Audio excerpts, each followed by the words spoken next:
بسم اللہ الرحمن الرحیم۔ جب پودینہ بازار میں وافر اور سستا مہیا ہو، بہت سا خرید کر گھر کی کیاری میں ہو تو توڑ کر دھوپ میں سکھا لیں۔ سوکھ جائے تو پسا ہوا کالا نمک اور زیرہ ملا کر ہوا بند ڈبے میں محفوظ کر لیں۔ جب ضرورت ہو یہ استعمال کیا جا سکتا ہے۔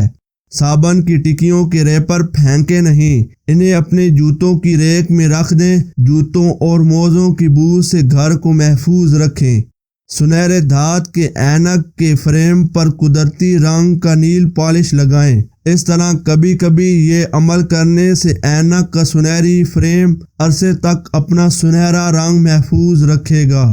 باورچی خانے یا غسل خانے کے واش بیسن کو چمکدار صاف کرنے کے لیے اسے مکمل طور پر ٹشو سے ڈھک دیں۔ اس پر کچھ بوندیں پانی ڈال کر 1 چمچ بلیچنگ پاؤڈر ڈال کر آدھا گھنٹہ چھوڑ دیں۔ اس کے بعد انہیں ٹشو پیپر سے واش بیسن کو رگڑیں، بیسن چمک اٹھے گا۔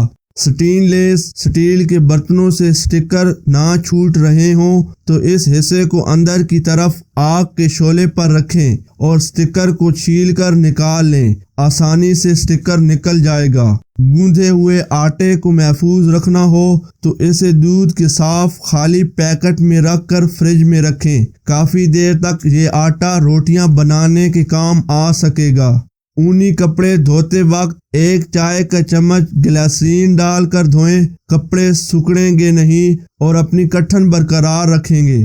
لباس میں بٹن ٹانکنے کے بعد دھاگوں پر 1 بوند بے رنگ نیل پالش ٹپکا دیں۔ بٹن آسانی سے ٹوٹیں گے نہیں۔ بچوں کے کپڑوں میں اس عمل کی زیادہ ضرورت ہوتی ہے۔